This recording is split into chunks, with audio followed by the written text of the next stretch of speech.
A little something to uplift your spirit. Turn your radios all the way up. Roll your windows down. Can't wear me down. Yeah. I'm moving on. You can dim my light.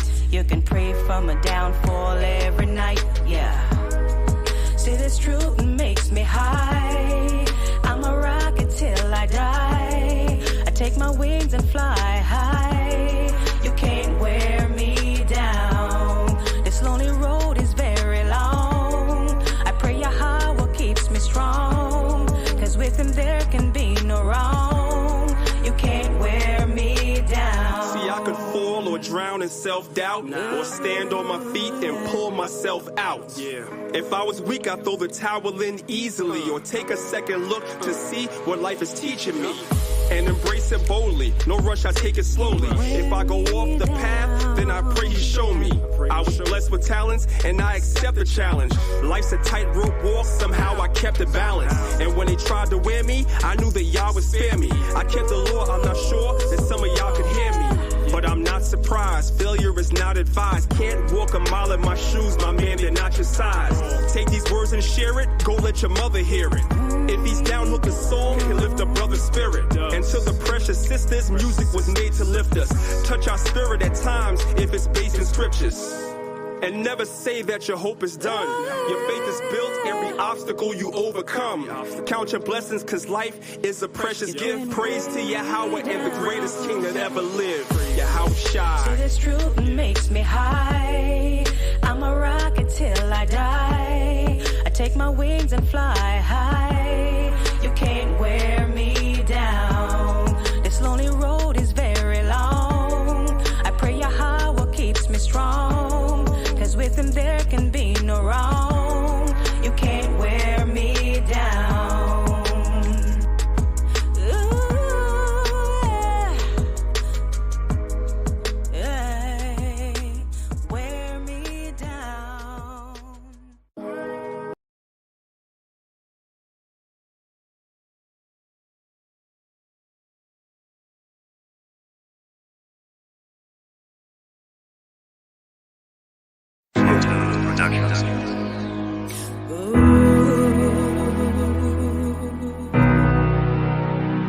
Yeah, yeah. This is a dedication. A little inspiration. Yeah, yeah. One day, when the war is won, victory will be yours. Victory's gonna be ours. It'll be yours. One day, when the kingdom comes, it'll be yours. It'll be yours. It's a long way up, Long way up. and a short way down. Just don't let nobody come and take your crown. Let 'em take your crown. Trying to make it through the system, but the doors are locked. The Most High got you covered. You're gonna rise to the We're gonna top. rise, y'all. This battle will bring victory. On with the greatest book in history. Check up your grade, it's no mystery. Great. Yeah, yeah. You know this battle has just begun. Battle's just Check up, begun. you're hated by everyone. All But just nations hate remember us. you're the chosen son. Yeah, yeah. This song is such an inspiration. We get the kingdom though there's much tribulation. Every day I send my prayers up. I even read where Yahweh said he'd raise us up. He gave Abraham the covenants. On the shoulders of Christ will rest the governments. The forces the nations gotta bring to me. The world is ours, our gates open continually. Praise Yahweh cause he gave us life, and sacrifice the reward as you could reign with Christ. Yeah, it's true, the Father made us sons to get a crown, then endure until the Savior comes. In the sight of God, no man is justified. To be approved, I read that gold must be tried. In the end, we're the greatest folks in history. Malachi sing to them about our victory. This battle will bring victory. We're going to get the victory. The greatest book in history. Bible's the greatest book. It's no mystery. Yeah, yeah. You know this battle has just begun. Battle has just begun. You're hated by everyone, but just remember you're the chosen son. Yeah, yeah. We give all praise, honor, and glory to the Most High God, Yahweh, for giving Abraham, Isaac, and Jacob the covenants, and for choosing our nation. We appreciate that. Hope the song inspired you. Yeah.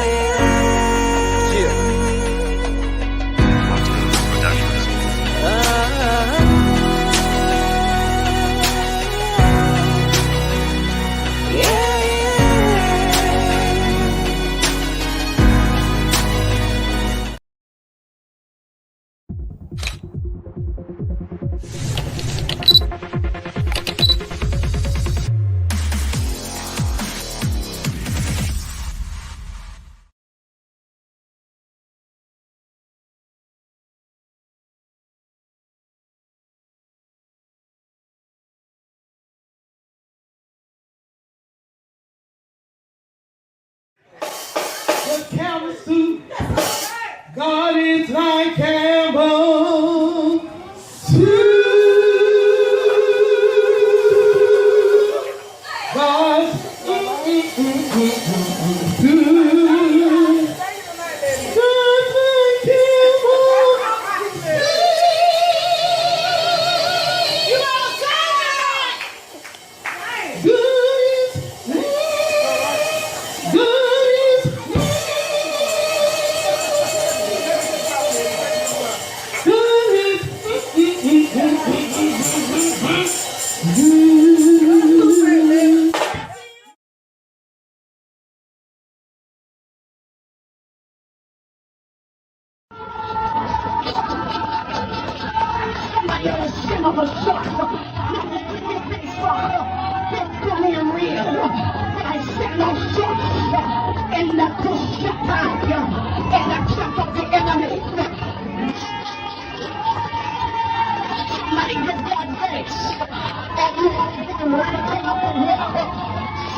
Sometimes you gotta get low.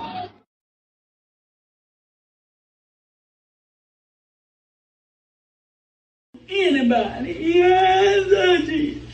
Amen, y'all. I'm crying because, amen, I'm overjoyed. I'm crying because I know the Lord. Come outside. Holy Ghost, come on, my seat, come on, my seat. Holy Ghost.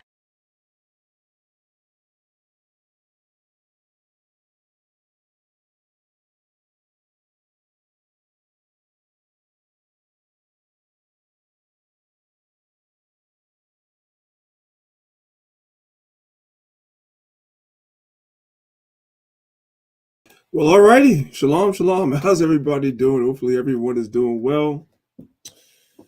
We give all praise, honor, and glory to the Most High God, Yahweh. And of course, we do so in the name of His only begotten Son, Yahweh Shai.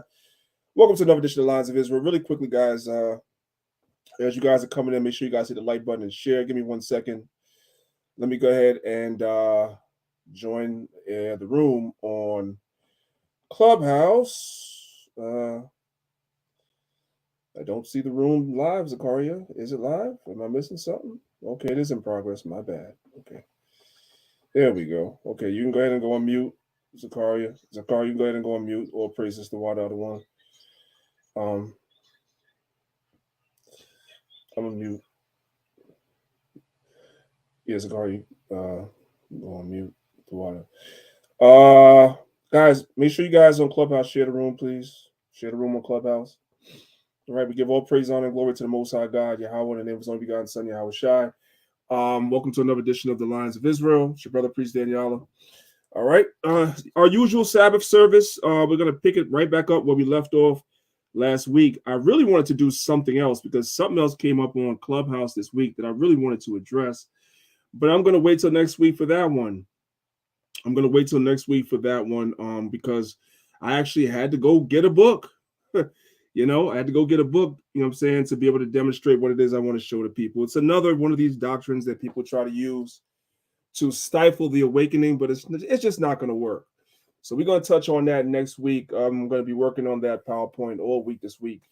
And most high allow, unless something else comes up, I'm going to do that next week. All right. So once again, shalom to everybody that's watching on Maccabees TV. Shalom to everybody that's watching on the Lions of Israel class page. Shalom to everybody that's watching on the Saya TV. And of course, my brothers and sisters that are watching on, Salaki, I should say, or that are listening on Clubhouse. Shalom to y'all as well. We're going to get right into the lesson. We're going to do a quick review so we can pick up where we left off last week, okay? And a quick review will give people time to come in that might be running a little bit late. The quick review is going to give people time to come in that are running a little bit late. So last week we started off with the book of Daniel, chapter 7. Salaki, 1 second. We started off with the book of Daniel, chapter 7. And what we were trying to do, or what we were demonstrating in Daniel chapter 7, was we were going down the timeline of prophecy to see where we are in prophecy, right? That's how you measure the time, like the Lord told Ezra, right? You measure the time by measuring prophecy. You don't measure it by the calendar, which has undergone changes. We went from the Julian calendar to the Gregorian calendar, and then you have other people that have different calendars all around the world. So we don't necessarily go by the date on a physical calendar. How we see where we are in the timeline of the kingdom coming, the promises coming, right, that we were promised, we measure those things in terms of prophecy, right? So Daniel chapter 7 is a great place for us to measure the time to see where we are in prophecy. We can look and see how many things have come to pass already, how many things are taking place as we speak, and how many things are left to come, right? And then we have a better idea of how close we are. We can measure better where we are in prophecy and how close we are to the kingdom, because ultimately that is our goal, right? Our goal is for the Most High to send his son and to take down all wicked kingdoms on this earth and establish that righteous kingdom that Yahweh Shah is going to set up, and that those that are of the elect can be joint heirs with Yahweh Shah and rule the world in righteousness. That's what we're all waiting for, right? The Bible tells us in the book of Jude that the prophet Job was vexed with the conversation. I think it says Job or Lot. I'm winging it right now. It says they were vexed with the conversation of the wicked, and that's my spirit, and I'm sure a lot of y'all too. You know, once you leave the confines of your comfort zone, of your house, or your congregation that you're a part of, or brothers and sisters that's like-minded like you, when you get out into the world and start talking to other people that are not in this truth, your spirit immediately becomes vexed, because they're talking about a lot of things that's contrary to the word of God, right? That's why Clubhouse has become such a valuable tool, because you pretty much could take the truth with you everywhere, right? You pretty much can just, while you're doing your daily tasks and chores, you can literally be sitting and listening in a room to the word of God all day. And that's how you become strong, right? The Bible tells us in the book of Psalms, chapter 1, blessed is the man that standeth not in the counsel of the ungodly, nor stand for the way of sinners, nor sitteth in the seat of the scornful, but his delight is in the law of the Lord, and in the law he doth meditate day and night. Now you can meditate on the word of God day and night by having apps like Clubhouse, by having apps like YouTube, where the word of God is present at your fingertips and available to you 24 hours a day, right? And the Bible says that man or that woman, right, is going to be like a tree planted by the rivers of water, right? A tree planted by water is strong. Its roots are strong. It's right there by a water source. It's very strong. That's you, if you meditate his commandments day and night, right? And that's what we do. So, like I said, a lot of things be going on that app that have to be addressed, because people are trying to stifle the awakening. But I wanted to finish off this lesson that I started last week. I asked you guys if you wanted me to continue. You guys gave me a thumbs up. So we're going to continue. So what we're going to do, we're going to spend the first 15 minutes, no more, no less, reviewing what we went over last week, which means I'm not going to give any thorough breakdown of the first 30 slides. No, I'm not going to give a thorough breakdown of that. I did that last week. So if you didn't catch last week's class, you got to go back and catch last week's class, right? So we're going down the timeline of prophecy to see where we stand in prophecy, right? So we went over last week the literary devices that are used in literature, which the Bible is literature, say English literature, right? And one of the tools that's used is anthropomorphism, right? And we went over what anthropomorphism is, right? Anthropomorphism basically is, all right, so today's video taking different like animals and giving them human features to explain a concept to people. That's what anthropomorphism is. We did a whole breakdown of that last week, so we're not going to go into that again, right? Let's continue on, right? So this prophecy that Daniel received was in the time of Belshazzar the king. And Belshazzar ruled and was a co-ruler with Nabonidus. And this was discovered on the Nabonidus stele or the Nabonidus seal that they found. Okay, we went over all this last week. Again, I'm not spending a lot of time, right? Then Daniel chapter 7 verse 2 speaks about the four winds strove upon the great sea, right? That great sea is the Mediterranean Sea, right? That's where a lot of your Bible history takes place, as we went over, right? The Assyrian captivity, right? You guys can see the Mediterranean is prominent during the time when Assyria was a great kingdom. Okay, it extended to the Mediterranean Sea. When the Babylonians came into power, their kingdom extended to the Mediterranean Sea. This is where a lot of your Bible history takes place.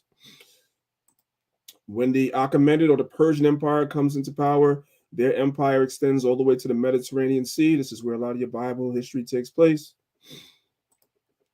When you come to the Hellenistic or the Greek Empire, right, their empire extends even further to the Mediterranean Sea to the other side, all the way to Europe. Very prominent in Bible history. And we see the same thing when the Roman Empire came into power as well. We see that their power extended to the Mediterranean Sea. Okay. The reason why the Mediterranean Sea is important is because it's relevant to the Israelites, who are the primary focus of the Bible. So a lot of these kingdoms extended all the way over to the Mediterranean Sea, where we are, and we were absorbed into these kingdoms as punishment from the Most High for breaking God's laws. That's why we were under these kingdoms to begin with. That was part of the curse, right? Let's go. The first kingdom was the Assyrian Babylonian Empire. It was a lion with eagle's wings, right? And we see that Assyrian architecture and Assyrian emblems and stuff are prominent even here in America, right? You see the winged griffin, and you see this right in downtown Hollywood. It's Hollywood and Highlands. This is a big shopping mall in Los Angeles, the Assyrian Arch and the Assyrian imagery with the winged griffin right here. The one on the left is from the Metropolitan Museum of Art right here in New York City. Okay? Because America is Assyria all over again too, as well. That's why America is called Babylon the Great, the greatest confusion, because America has amalgamated all the ancient societies into itself. But prominently, you're going to see a lot of Egyptian symbology in America and a lot of Roman symbology, more so than anything else, right? And that's kind of important to today's topic as well. Let's continue, right? So the lion was lifted up and made to stand on his feet, meaning the Babylonian Empire became a great empire, okay? And they became great, and they had wisdom, right? They had wisdom, and they got very proud, right? Which is why the Most High eventually brought them down. The next empire was the bear. That was the Assyrians, right? And the reason why we're just reviewing this, because some people weren't here last week, but they have to go watch the whole class for the entire breakdown. The next empire was the Assyrian, the Persian Empire, which is the bear, right? So we've seen one prophecy of one kingdom come and go. So we now have eliminated that from prophecy that's happened. We're one step closer to the kingdom. Then we have the Medo-Persian Empire, right? So that's the bear, right? And it says it raised itself up on one side because the Persian Empire became greater than the Mede Empire, right? You guys can see it started off as the Medo-Persian Empire. You see the Medes had a kingdom, but eventually that kingdom was conquered by Darius in 550 BC, and it went from being the Medo-Persian Empire to the Persian Empire, so the Bible is correct, okay? The Persians became the great empire, right? Then it said it had 3 ribs in its mouth because in addition to conquering Media, the Persians also conquered the Neo-Babylonian Empire, Lydia, and Egypt. That's what they did, okay? And Lydia at the time, if you look at some of the cities in Lydia, this is eventually where you will see some of your 7 churches eventually in Revelation as well. So our people were in these areas, right? Went over this last week. The third empire, now, so you have that's 2 empires down, right? The Assyrian Babylonian Empire came and went. The Medo Empire, Persian Empire came and went, right? Now we're 1 step closer, 2 steps closer, I should say, right? Then the Greeks rose up, right? The leopard with 4 wings and 4 heads, right? We went over this last week, right? Alexander was the one that established the Greek Empire, right? And extended its bounds through military conquest, right? And Alexander, a lot of times and throughout history, you'll see him with the leopard skin somewhere. He'll be wearing it on his head, or it'll be on a horse or something like that, because Alexander was always compared to Dionysus, which is always pictured with a leopard. I went over all this last week.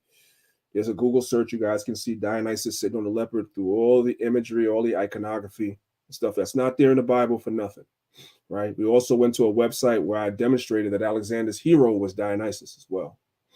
Interesting. We all did all that last week, so we ain't stepping on it right now. The 4 heads and 4 wings represents the 4 generals that prevailed after Alexander died. You had Cassander, he got Greece. You had Ptolemy, he had Egypt. You had Seleucus, he had Babylon, Syria, and the Levant. And you had Lysimachus, right? The 2 generals that matter the most is Ptolemy and Seleucus. Cassander and Lysimachus, not so much. There's not much mention of them in the Bible. The 2 main generals that matter the most is Ptolemy and Seleucus, right? Now, I went over last week that Alexander had, by the way, the book of Daniel, chapter 11, is about the wars that were fought between Ptolemy and Seleucus. That's what that whole chapter is about. It's called the Syrian Wars, right? So there's a lot of things that was happening during when the Greeks were ruling, right? These things came and they went. Alexander came, he went. His generals came, they went. Their sons ruled after them, and then they started fighting each other. A lot of infighting, right? Satan casting out Satan. That's what was going on, right? I also went over the fact that Alexander had more than 4 generals, but 4 generals eventually prevailed because Antigonus and Seleucus, for example, went to war. Antigonus lost the war, and Seleucus absorbed his kingdom. So the Bible in the book of Daniel gets to the point. It's not incorrect to say Alexander had 4 generals. It's not incorrect because those are the 4 that prevailed. Yes, he had more, but those are the 4 that prevailed, right? We went over all this last week. And now we're going to pick it up from here. The 4th beast is the book of Daniel, chapter 7, picking it up from verse number 7. And this I saw in the night visions, and behold, a 4th beast, dreadful and terrible, and strong exceedingly, and it had great iron teeth, and it devoured and brake in pieces and stamped the residue with the feet of it. And it was diverse from all the beasts that were before it, and it had 10 horns. We went over this last week as well, right? This is going into the Romans' military strength. They were a mighty military army. The Romans amalgamated a lot of war tactics from the nations that were before them, and they perfected it, and their military weaponry was more advanced than the nations before it, which is why they were able to conquer the way that they were able to conquer so swiftly as well. Okay, let's move on. Now, we also went over last week that unlike the first 3 beasts, remember the first 3 beasts was you had the lion with eagle's wings. That was the Assyrian Babylonian Empire. You had the bear with 3 ribs in its mouth. That was the Medo-Persian Empire. And then you had the leopard with 4 wings and 4 heads. That was the Greeks. So you see that anthropomorphism given animal-like characteristics to men that would rule through the first 3 kingdoms. But notice, as we mentioned last week, in Daniel chapter 7, verse 7, when the 4th beast comes, there is no mention of what this beast looks like, right? So we always ask ourselves, why? Then we read the prophet Isaiah, and the prophet Isaiah says in Isaiah chapter 34, verse 17, the Most High divides the prophecies by line. So each prophet had a piece of the puzzle. There was only a couple of people that the Most High showed the entire vision to. Some prophets, the Most High gave them some prophets, the Most High gave others. The Most High gave Isaiah a lot, but not everything. He gave Jeremiah a lot, but not everything. The Most High gave Obadiah and Nahum a little bit. He gave Micah a little bit, right? Isaiah and Jeremiah had more than them. Ezra had more than them. But they were all men of the Lord, and they all had their piece. And you put the piece of the puzzle together, and now you see everything. So Notice Daniel does not give us what this beast looks like. The Most High didn't give him that, right? So when you go to 2nd Ezra chapter 11, verse 36 to 40, the Most High showed Ezra that their fourth beast would be the eagle. It would be the eagle, right? The eagle represents the Romans, right? You guys can see down here the Roman legion, and the symbol of the Roman legion was the eagle. Everybody see that? So we went over all this last week. That's why I'm kind of just breezing through it, right? And it says, again, it had great iron teeth, as I mentioned before, that they had a great military. And they used an amalgamation of tactics and weaponry from other kingdoms that were before them, right? Let's go on to the next one. No, Salakia. And it says, so now we're pretty much where we were last week. So now I'm going to slow it down a little bit, and we're going to get back into this. We all should be caught up. And again, if you didn't catch last week's lesson, you always can go back and catch it at a later time, okay? So Daniel 7, verse 7, the last part of the verse says, and it was diverse from all the beasts that were before it, and it had 10 horns, right? So the Roman Empire was diverse. What made the Roman Empire diverse from the beasts that were before it? Well, there were many things, but the things that stand out to us the most is the Roman Empire originally, they did not have a king. And they did not have an emperor either. They didn't have any of that stuff. You know what I'm saying? The Assyrians had kings. The Babylonians had kings. The Medes had kings. The Persians had kings. The Greeks, for the most part, they had kings as well, especially when it started stratifying amongst the generals. Those Ptolemies were making themselves kings of Egypt, right? So the Seleucid dynasty made themselves kings. He's called King Antiochus, which is from the Seleucid dynasty. They were kings. Here come the Romans, no king, right? Let's pick it up from the book of 1 Maccabees chapter 8. We're going to read verse 1. We're going to jump down to verses 13 through 16. This is 1 Maccabees chapter 1, verse 13. Now Judas had heard of the Romans, that they were mighty and valiant men, and such as would lovingly accept all that joined themselves unto them, and make a league of amity with all that came unto them, right? And by joining unto them, guys, it also means following their customs too. Don't get it twisted, right? Verse 13, also, that whom they would help to a kingdom, those reign, and whom again they displace, finally, that they were greatly exalted. So what this is letting you know is that the Romans would set puppets up to rule under them. And one of the main puppets we know that the Romans set up is who, guys? Herod.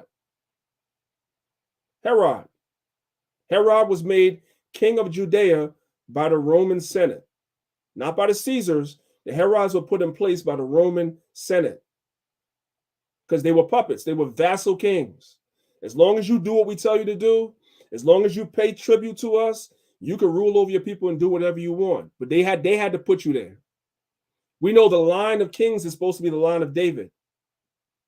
That's the one good thing I'll say about the Sadducees. If you guys read about the Sadducees, which are the Zadokites, the Sadducees didn't like Herod. They didn't like him. The Pharisees were cooning, right? The Herodians, which was a political party of Jews that were loyal to Herod, they were cooning. But the Sadducees did not like the Herods at all because they understood. Remember, the Sadducees were the ones that were doing the temple service and stuff. They understood that the line is supposed to be from David. They did understand that. I got to give them that, right? Let's keep reading. Verse 14. Yet for all this, none of them wore a crown or was clothed in purple to be magnified thereby. Exactly. So that's what we were saying before. The Romans were diverse from the other beasts or the other kingdoms because nobody wore a crown. They didn't have a king. Not at this time. Pay attention. Not at this time. Eventually that would happen. I'm going to show you that. Eventually that would happen. But at this time, during the time of the Maccabees, Judas Maccabees, during this time, they didn't have a king. All right. Moreover, they had made for themselves a senate house wherein 320 men sat at council daily, right? Consulting always for the people to the end that they might be well ordered. Verse 16. And that they committed their government to one man every year who ruled over all their country. So let's go to the next slide so I can show you what that's about. That's called a consul, right? That's called a consul. This is what made the Romans different from the other kingdoms. The Romans had consuls, right? Let's read what it says, right? It says consul, Latin consul, plural consules in ancient Rome, either of the two highest of the ordinary magistrates in the ancient Roman Republic. After the fall of kings circa 509 BC, the consulship preserved regal power in a qualified form. Absolute authority was expressed in the consul's imperium, but its arbitrary exercises was limited. The consuls, nominated by the Senate and elected by the people in the Comita Centuriata, a popular assembly, held office for only a year, and each consul had power to veto over the other's decisions. The Bible is right. The secular historians will tell you the Bible is right. This is what was going on during the time of Judas Maccabees. When the Romans came into power, they didn't have no king. They had two consuls, and then you had the Senate. And what would happen is that each consul could cancel each other out, which caused a lot of problems, which is eventually why the change came. I'm about to show you guys the change. That's why the change came in eventually, because these guys were canceling each other out and all types of stuff. It became chaotic. So eventually there was a change. But at this time, when the Bible is writing about the Romans during the time of Judas Maccabees, I keep saying Julius Caesar. At the time of Judas Maccabees, when this is being written, the Bible is correct. This is one of the things that made the Romans at this time diverse from the kings that were before them. So hopefully everybody understands. Okay, let's move on. This is where the change took place, right? These three guys, this in history is known as the first triumvirate, right? Guys don't necessarily have to remember this, but if you're taking notes, you take notes, right? This is called the first triumvirate. This is where the change took place from what we read about in the time of Judas Maccabees to when Rome switches from being a republic to being an empire, and now you begin to start having emperors or Caesars, which are kings. They didn't have it originally. This is where it changed. Let's read real quick. It says, the first triumvirate was and triumvirate means three. Tri means three, right? The first triumvirate was an extra-legal alliance formed in 60 BC by three already famous generals. These guys were generals originally. Pompey and Crassus had been consuls together in 70 BC. So Pompey and Crassus were the consuls, not Julius Caesar. Not at first, but had later fallen out over questions of status and prestige. Caesar, who was younger and something of a protege of Crassus, brought the two back together. To make a long story short, without having to go through a whole lot of things, eventually Crassus was taken out the way. Eventually, Pompey was killed. And then everybody knows what happens after that, right? After that, Julius Caesar becomes the king or the emperor or whatever word you want to use of Rome. That's when it changed at the time of Julius Caesar. And then his family members, right, ruled after him, which is what kings did. We didn't have that before. But once Julius Caesar brought that in, that's what you had all the way down until the Flavians, right? It's called the Julio-Claudian Empire. So from Julius Caesar all the way down till you get Vespasian. And then Vespasian brought his family in. You have Vespasian, Titus, and Domitian. That's your 70 AD right there. Vespasian, Titus, Domitian. Domitian is the one that throws John on the island of Patmos, right? That family. But before that, it was all Julius Caesar's descendants. But before Julius Caesar, what made the Romans different? They didn't have a king. Hopefully everybody's following me. Hopefully this is not too complicated, okay? Let's keep going.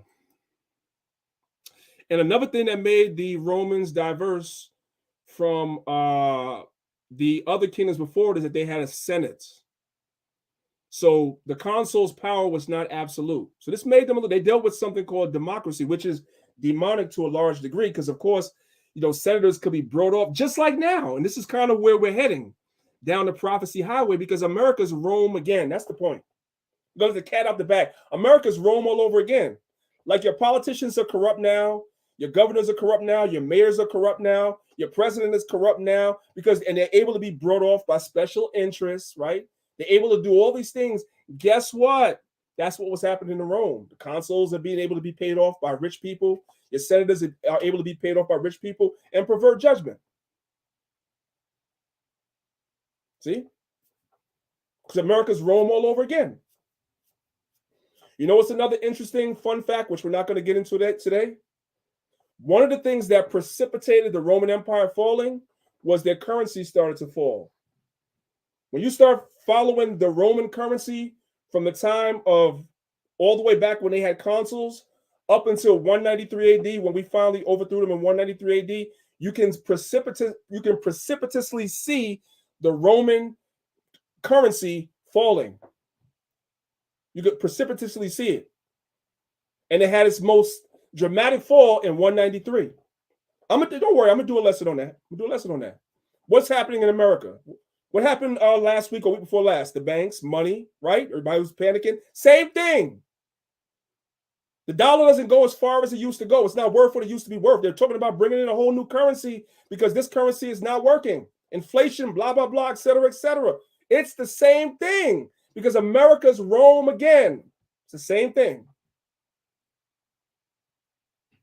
Hope everybody understands. Let's move on. Right. So the Romans had a Senate. You guys can see up there. This is from the TV show Rome that comes up. That was on HBO.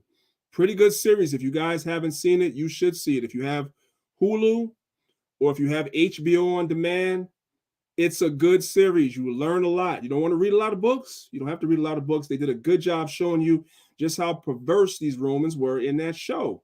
And yes, brothers and sisters, you might want to keep the children out the room for some of the scenes because, yes, that stuff is in there too. Unfortunately, but you know what? That's how they were living. So guess what? Yeah, guess what? I always tell y'all, there's a movie that came out called Caligula, right? There's a movie that came out called Caligula. And you guys know that the people that played the actors in the movie Caligula, you guys know that these were adult entertainment actors that played the roles in the Caligula movie that came out? You know why? Take a guess why. Who else are they going to find to act out some of those scenes that they had to act out in the movie Caligula? But people that do adult entertainment. That's how foul it was. But anyway, I'm kind of deviating. So let's stick with the topic, right? Let's go to the next slide. I know there are children listening, so I'm trying to keep it rated PG. Okay. And it said it had 10 horns. So the ancient Roman Empire had 10 vassal kingdoms, right, that were up underneath them to a degree. They had to pay them tribute, so forth and so on. And guess what? Modern Rome has the same thing. John saw the same vision. In the book of Revelations, chapter 12, verse 3, he speaks about the beast having 7 heads and 10 horns. And when you go to Revelation 17 and 12, the 10 horns are 10 kingdoms, right? These 10 kingdoms are now what you call your European Union. This is what you call your European Union today. And what the so-called white man has done is to take it out of the vibration of 10 as it is in the scriptures. They keep adding members. That's why I put this map here so you guys could see. They keep adding members to their union. They had a certain amount of members in 1949. And ever since 1949 up until now, you guys notice they keep adding more and more people to throw prophecy off. But you can't throw prophecy off because we know what time it is. The European Union is the 10 horns. It's the 10 horns on the beast. We know this for a fact. For a fact. Can't change it. Too late. Right? Look at the membership in 1949. See it? Got the map from 1949. Wasn't so many members, right? I got this map so you guys can see the difference between then and now. This is 1949, and this is now. See Poland now? Poland in here, Czechoslovakia, Hungary, and stuff like that. When you go to the ancient map, Poland was not. Czechoslovakia was not. They were added later to try to throw prophecy off, but you can't. Can't throw the prophecies off. We know what time it is, right? The Bible is right. So let's come back to Daniel chapter 7, verse 7. It says it had 10 horns, and these are 10 kings or 10 kingdoms. So this is talking about, this is twofold, brothers and sisters. It's talking about the ancient Roman Empire. They had 10 vassal kingdoms under them. And guess what? When the United States had the same thing when they set up NATO and the European Union, it's the same thing because America's Rome all over again. Hopefully everybody's following along. Let's move on. Verse number 8. And I considered the horn, and behold, there came up among them another little horn. That little horn in modern times, in modern Rome, that's America. America is that little horn. Before whom there were 3 of the first horns plucked up by the roots, right? So now let's look at this map. Let's look at this map and let's see what we see. America is an extension of the British Empire, right? When the British came over here and established the 13 colonies, which eventually, quote unquote, gained their independence from England, right? There were other European powers that were over here too, right? You had the Spanish. The Spanish had Florida, right? You had Louisiana. The Louisiana was run by who? The French, right? Everybody see that? Everybody see that, right? And of course, as I said before, you had the British, which America eventually gained their independence from, right? So the America had to get rid of the British, right? They had to get rid of the Spanish, and they had to get rid of the French. And there were wars with these countries as well. You had the French-Indian War, right? You had the Spanish-American War, and you had the Revolutionary War. We had these 3 wars with these 3 powers to gain hold of all these different lands. Does everybody see that? So the Bible is right. John is seeing not John. Daniel is seeing way into the future. Some of these things did happen to a degree during the time of the Roman Empire, but we know the Roman Empire eventually fell. And when you follow the timeline of prophecy, which I'm going to show you in a minute, but I'm kind of going ahead of myself, when the 4th beast falls, which we know is Rome, Christ comes. Christ comes after the 4th beast falls. You only have 4 beasts, and then you have the kingdom. Everybody knows that. So how is that possible if the ancient Roman Empire fell? It's because America is Rome all over again. America is the revived, reformed, living Roman Empire. And this is the Rome that's going to be destroyed. This is that 4th beast. This is what it is. America is an extension of that 4th beast. That's what it is. All right, let's move on. I'm going to skip some of this stuff right here.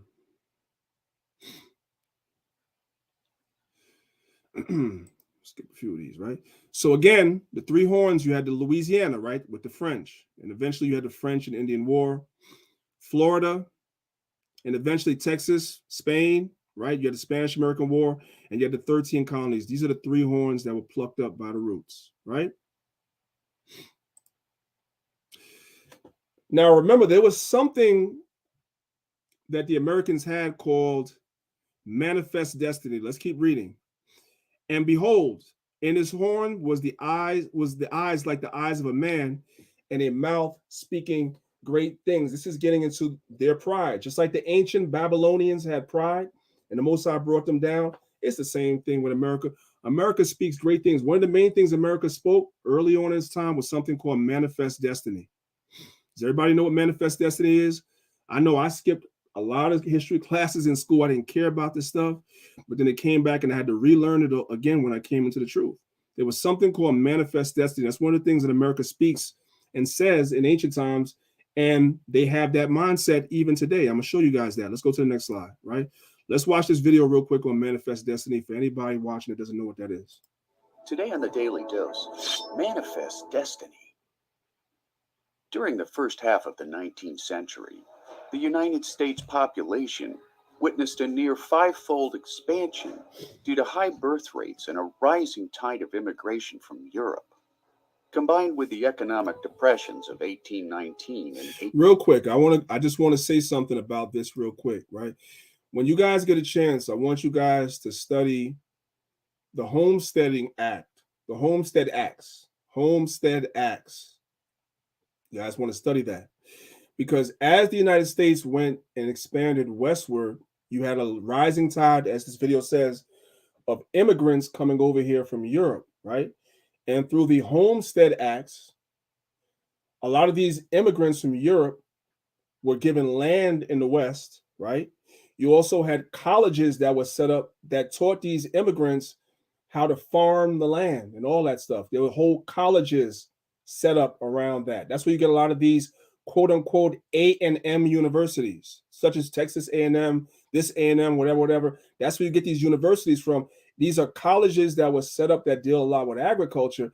And these daggone immigrants from Europe were coming here and they were being given these lands, and they were being given money. They were being educated in colleges how to run these lands and all that. And the white man gave the slaves that was on the plantation nothing. The white man gave the Native Americans that he displaced nothing. Hope you guys understand that. And these are the same devils that will tell you to pull yourself up by the bootstraps. Same ones that was given these things for nothing. Understand that. Okay, let's watch.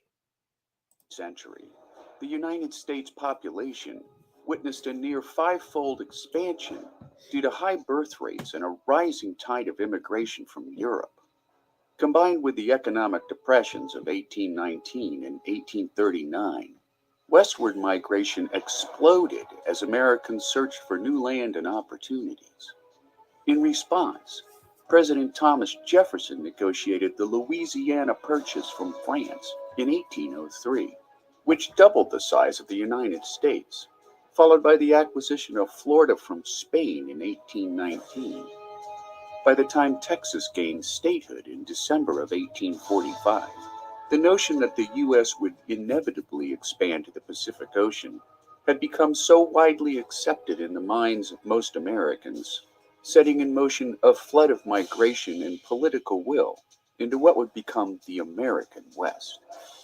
The term manifest destiny first appeared in an editorial published in the Democratic Review in the summer of 1845, when a writer made That is the Queen of Heaven. That's the Queen of Heaven, just so y'all know. Understand that. criticism of the lingering opposition to the annexation of Texas from Mexico, urging readers toward a national unity for the fulfillment of our manifest destiny to overspread the continent allotted by Providence. Does everybody understand what he means when he says allotted by Providence? In other words, what they're saying is that they were the chosen people of God. America was God's country. Americans were the chosen people of God, right? Which is a form of replacement theology. And therefore, because they were chosen, they had a right to go west and conquer everybody, the Native Americans, everybody, and take it. It was God's providence. Similar to when the Israelites went into the land of Canaan, the Most High sent us in there and told Joshua and them what to do. America felt the same way. They just called it something different. They called it manifest destiny. They said God had chosen them. This land was chosen, and therefore they had a right to do what they were doing, which is wicked. Spread the continent allotted by Providence for the free development of our yearly multiplying millions.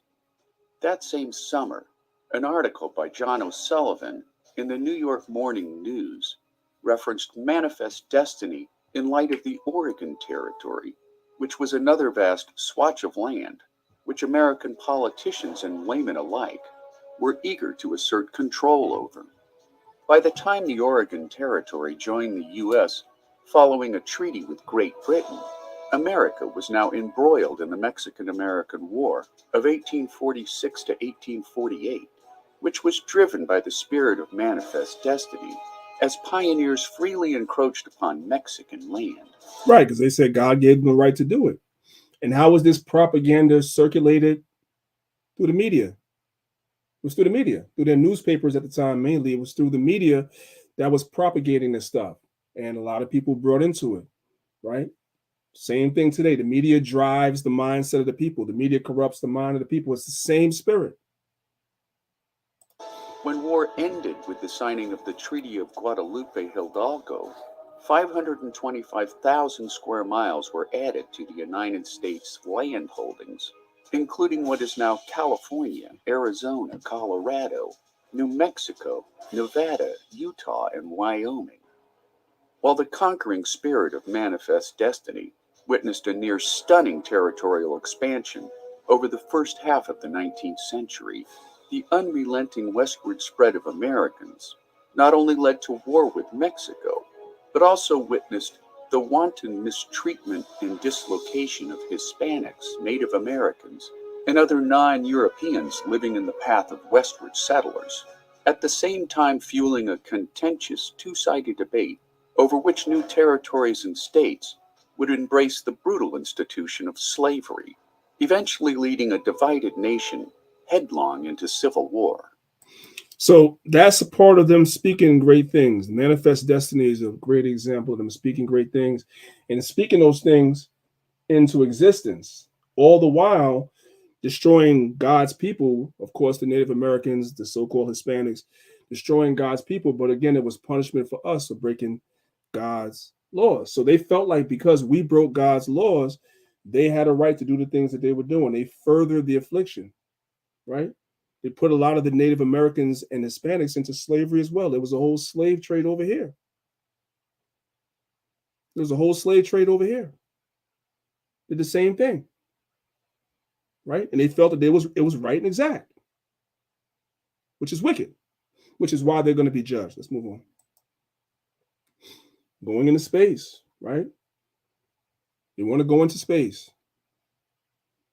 Boldly go where no man has gone before. Colonize the moon, colonize Mars. These are the things that they speak about that they want to do. Of course, they're never going to get the opportunity to do it because we are in the end of this thing. We can see the goal line now because we understand the prophecies.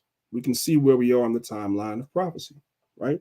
Certain things are beginning to happen and manifest themselves, such as the gathering of the 12 tribes of Israel.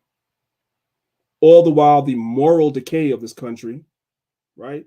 The financial decay of this country, the decay of the infrastructure, everything, the decay of the family, like everything. You can see it. The writing is on the wall. This is Daniel chapter 7, verse 9. And I beheld till the thrones were cast down, and the Ancient of Days did sit, whose garment was white as snow, and the hair on his head the pure wool. His throne was like the fiery flame, and his wheels as burning fire. Now you have to ask yourself a question. You gotta ask yourself a question. Right after the fourth kingdom, Daniel sees the thrones being cast down, and he begins to see the vision of the Most High and his son. That was the end of the fourth beast. So after the fourth beast falls, the kingdom comes. Well, we know the ancient Roman Empire fell. So Christ didn't come or make a second coming when the ancient Roman Empire fell. So what Roman Empire is it talking about? It's talking about this one. This one. A lot of those prophecies that you read about can apply to that time, back when the Roman Empire was an empire, up until it fell. A lot of those prophecies can apply, but it's really talking about now. It's really talking about now. And we're seeing America revive that same spirit of the Roman Empire. That's the first thing. The second thing that you should take note of is that if the fourth beast is the Roman Empire, and the Roman Empire is the last beast before the kingdom is set up, what else does that tell you? What else does that tell you without even having to consult extra biblical sources? What else is it telling you? It's telling you that the Romans, which is America today, are Edomites. Because what is Esau? Esau is the end of the world. And Jacob is the beginning of it that followeth. The book of 2 Esdras, chapter 6, verse 7. Then answered I and said, what shall be the parting asunder of times? Or when shall the end of the first and the beginning of it that followeth? Verse 8. And he said unto me, from Abraham unto Isaac, when Jacob and Esau were born of him, Jacob's hand held first the heel of Esau. Esau is the end of the world, guys. So if the Roman Empire is the last beast, what does that make them by common sense? Esau. Esau. And we didn't even have to go to extra biblical sources to prove that. And right after this kingdom falls, the fourth beast, the kingdom comes. This is proof that America today is run by Esau. A lot of people can't receive it because they don't want to receive it. That's okay. Everything is not for everyone. He that hath an ear, let him hear. That's it, right? Let's move on.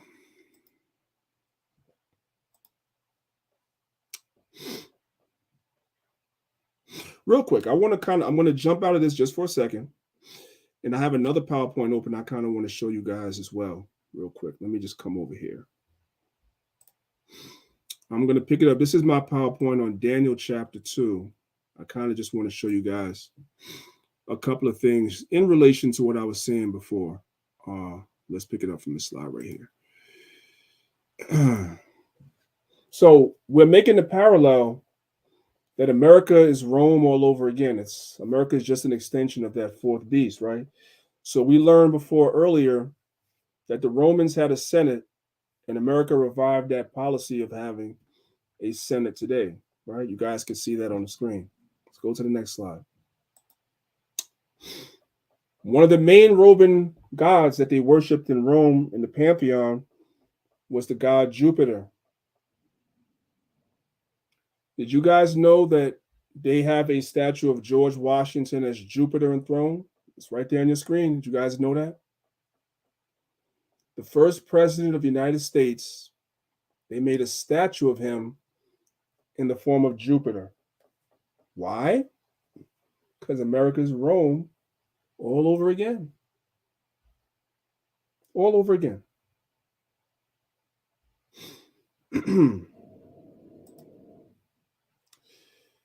Did you know that the city of Cincinnati is named after a Roman by the name of Lucius Quintus Cincinnatus? Did you guys know that? And they have a statue of him buck naked in the middle of the city. Did you guys know that? It's right there on your screen.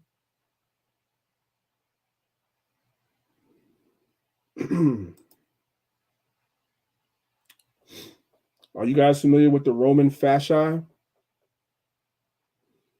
It's called a Roman fasci, right?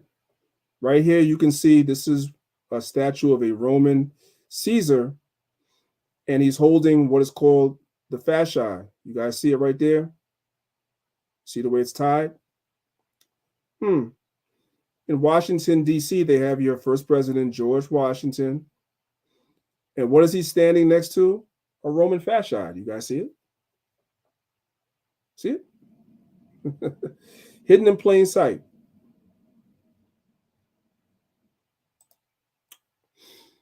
There's your Roman fasci in the Senate, sitting right behind the vice president. One side, you have the vice president, and the other side, you have the Speaker of the House. And they are sitting in between two Roman fascis in the Senate. Because America's Rome again. The end comes after the fourth beast.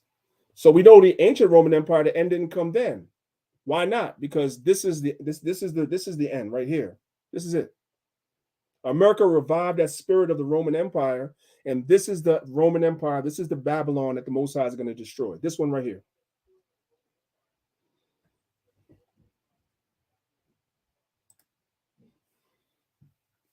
The Lincoln Memorial.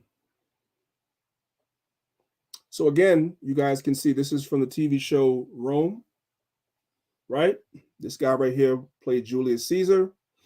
And if you look at the centurions that surround him, they all have Roman fasci. There it is right there. See, tied together, the sticks, and then you have the little thing that comes across it. You guys see that, right? Your Lincoln Memorial, look at the throne that Abraham Lincoln is sitting on. What is that? Roman fascia. It's Roman fascia. Because this place is Rome again. They're not telling the average person that, but those of us that's in the know, we know.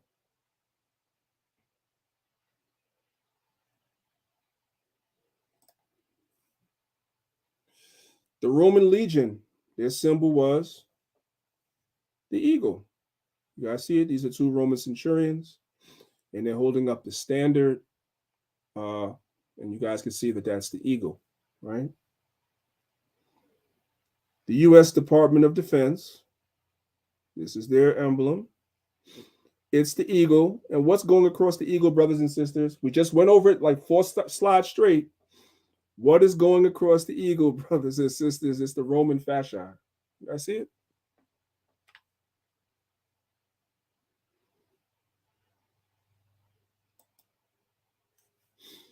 When you go to court, most of your legal terms are Roman terms, right? You got an alibi, that's Roman. Pro tempore, that's Roman. It's Latin, right? Propria persona, that's Latin, right? Actio in personam, that's Latin. Bona fides, that's Latin. And the list goes on and on. Corpus, right? You guys have heard that some colleges are named that, right? Corpus, that's Latin. So that's why you have to get like the Black's Law Dictionary and things of that nature in order to even understand legal terms. You can reading through legal terms and legal jargon, it just sounds like a whole bunch of jargon. It's like I said, you wind up having to get Black's Law's Dictionary and other dictionaries to try to decode what it is that they're saying, and then these terms are Latin.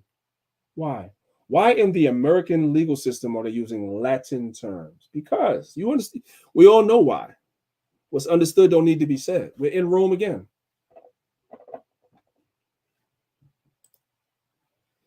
You had the Roman Colosseum,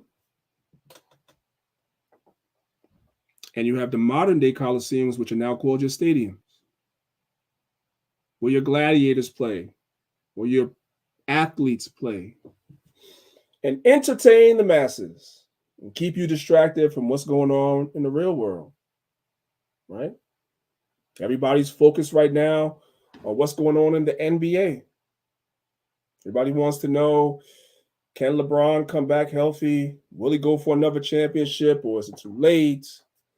You know, he already passed Kareem Abdul-Jabbar's record, but we want to know if he can win another championship and have 5 and be that much closer to being close to Michael Jordan. And then, of course, you have this whole thing in football with the Baltimore Ravens. You have the young guy, Lamar Jackson, that wants to sign the highest contract in history. Like, you know, he's looking for like what, $250 million guaranteed, and the team doesn't want to pay him. You know what I'm saying? Because quarterbacks are liabilities. So they really don't want to pay him, especially since he runs, right? See, I know this stuff too. I don't mind watching this stuff, but our people are distracted by this stuff. See, these type of conversations, we as Israelites, if we like sport, we can have these conversations. We can talk about boxing, MMA, football, basketball.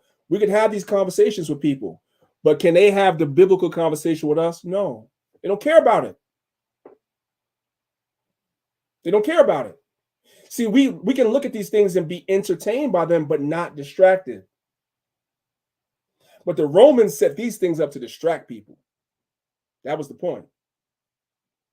The people would be rioting in the cities. There was always insurrections in Rome and throughout the Roman Empire. There was always insurrections. So the easiest thing for them to do, man, is to bring the gladiators into the Colosseum and have these matches and everything and entertain the people, bring the vendors out, bring the actors out, and, you know, basically do all these different things to entertain and distract the people from what was really going on. America does the same thing. You do the same thing. A lot of times when you see things going on in the media that become like quote unquote viral, there's usually something in the background that's going on, some type of law that's being passed or something like that, that you're not paying attention to, right? Even when you have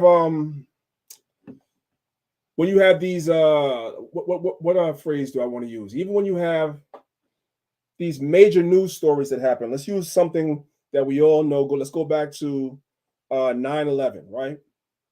9/11 was a major catastrophe. The World Trade Center buildings came down. We were told that we need to be scared of every time you see an Arab or whatever, you need to be scared because they're going to just blow everything up. That's what we were told. But in the background, they were passing legislation, right, to take away rights from people, to lessen your rights, right? The same thing is happening in the Senate and in the Congress today. What they do is they come with certain I'm gonna give you just a facetious example, right? It's not a real example. I'm gonna give you guys a fake example, right? Let's say that they want to pass legislation to let's say that there's an epidemic right now in the city of people getting killed, right? Let's just say people are getting killed in the city, right? No, I won't use that. That's not a good one. Let's say there's an epidemic. Let's say there's an epidemic of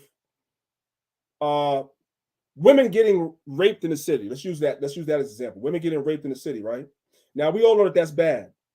So the Senate will propose a resolution, right, to pass a law to make it bad, you know what I'm saying, put people in jail for a certain amount of time, whatever measures against people that rape women. That's great. That's wonderful. That's absolutely wonderful. But you know what these devils do? They will attach some other piece of legislation to that bill. Now, that bill where you don't rape women, you'd want to sign that. You want to agree with that.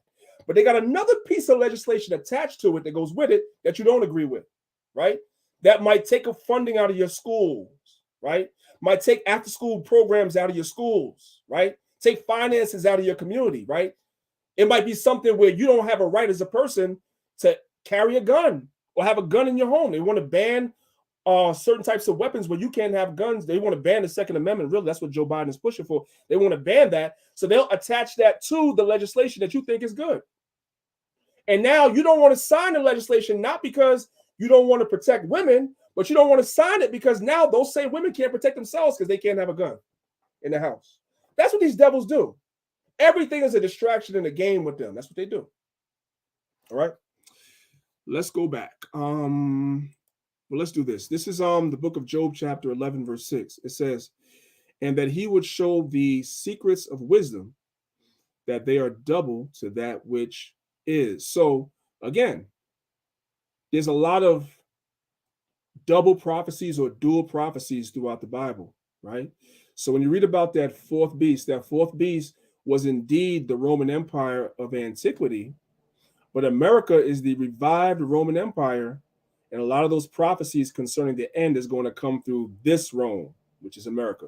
Just need for brothers and sisters to understand that. Let's go back to the first PowerPoint now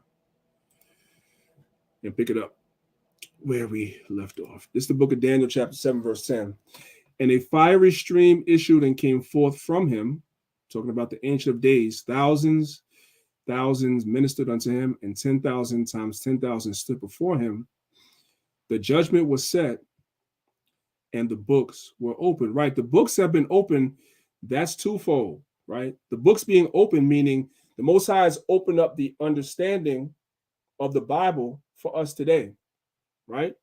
And we're able to go out and teach our people the law, statutes, and commandments, and the truth. Some of our people will accept the truth, and some of our people will reject what we show them in the books, right? Guess what? On Judgment Day, they're going to be stand before the Most High and His Son, and they're going to be judged out the same book that they rejected. Same book. Because they know the judgments. They've been told. They've been warned.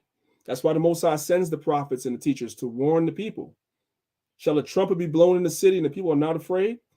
The trumpet represents our voice. The Bible says, cry loud, spare not, lift up your voice like what? A trumpet. So we go out and blow that spiritual trumpet, which is our voice, speaking the words of the Most High to our people and warn our people.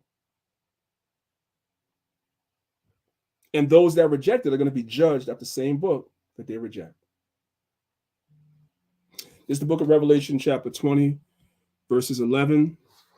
It says, and I saw a great white throne, and him that sat upon it, from whose face the earth and heaven fled away, and there was found no place for them.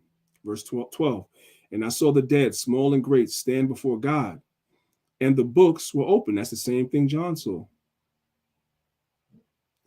which is the book of life. And the books were open, and another book was open, which is the book of life. And the dead were judged out of those things which were written in the books according to their works, right? Because the Most High opened the books and gave us the understanding. And we took the understanding to our people. We take it to our people every single day in person on the street corners, on YouTube, on Clubhouse, on TikTok, on Instagram, and everywhere else that we are. We take these words to our people and show it to them, and they reject it, and they're going to be judged out the same book. Okay, let's go on to the next one. Verse 11. And I beheld then because of the voice of the great words which the horn spake. And I beheld even till the beast was slain and his body destroyed and given to the burning flame. This is the fourth beast, which was the Roman Empire. Was the Roman Empire burned with fire? Is that how the Roman Empire fell? No. But that's how America is going to fall, because America is that revived Roman Empire, an extension of the fourth beast all over again. Let's go to the next slide.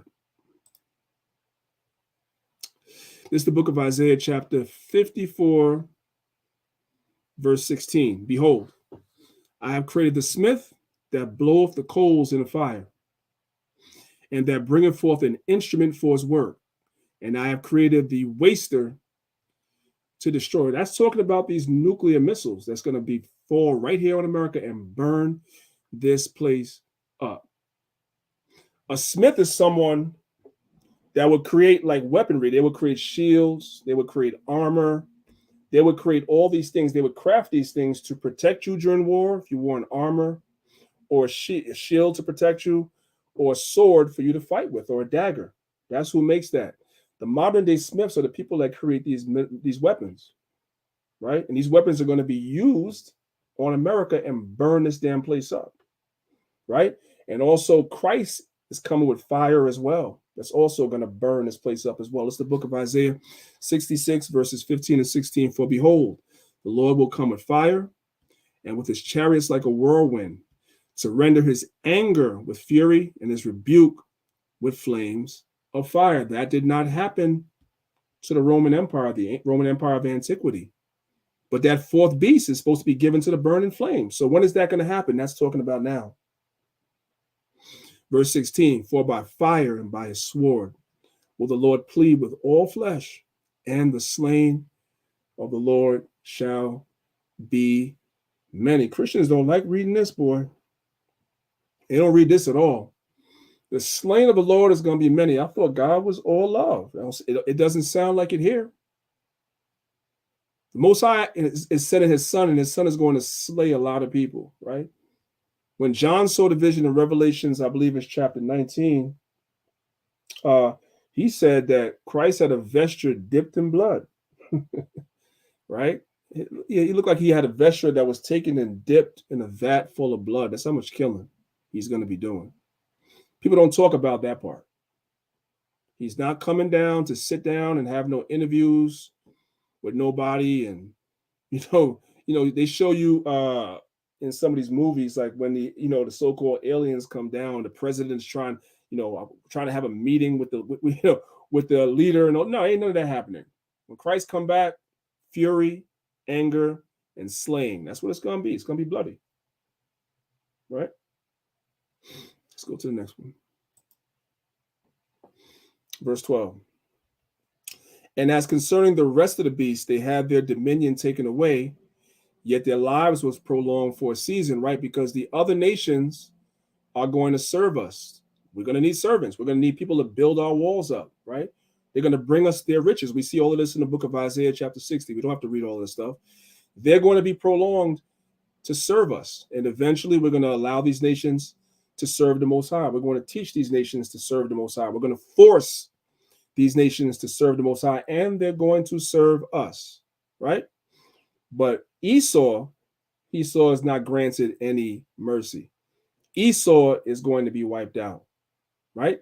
The other beasts, which is the other kingdoms that ruled, they're going to be in the kingdom, right? They're going to serve us, but Esau is going to be completely wiped out. That's his future. Thus saith the Lord. You can love it, you can hate it, feel how you want to feel, be emotional, but that's the prophecy. Let's move on. It's the book of Daniel, chapter 7, verse 13. I saw in the night visions, and behold, one like the Son of Man came with the clouds of heaven, and came to the Ancient of Days, and they brought him near unto him. So John is seeing the Son of Man come and be brought before the Ancient of Days. What does this prove? This proves that God, the Most High God, Yahweh, and his Son are not the same. One is subordinate to the other. They're not the same. Really quickly, let's pick it up from the book of Acts chapter 9. Acts chapter 1. We're going to pick it up from verse number 9.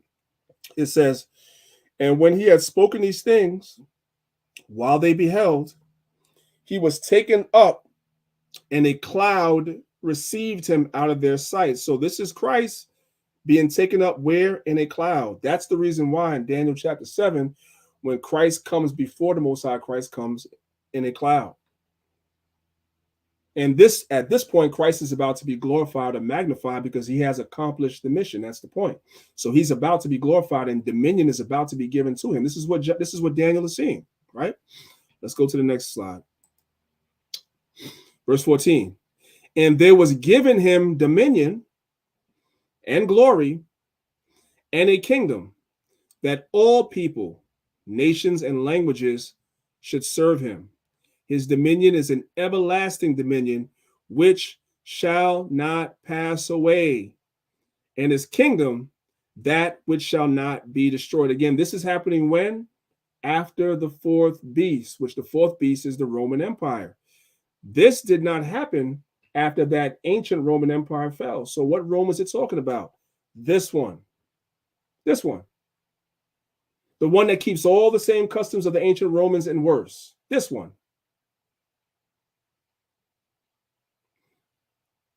And it says Christ is going to receive an everlasting kingdom that shall not pass away. Tell me why we had some Old Testament Israelites that came in the room on Clubhouse this week and said some crazy stuff. They said the new covenant ended in 70 AD. That was like the craziest thing I ever heard. We're going to have to examine that at another time. But that was the craziest thing I ever heard. When this kingdom is set up, this kingdom is never going to end. Never. Never.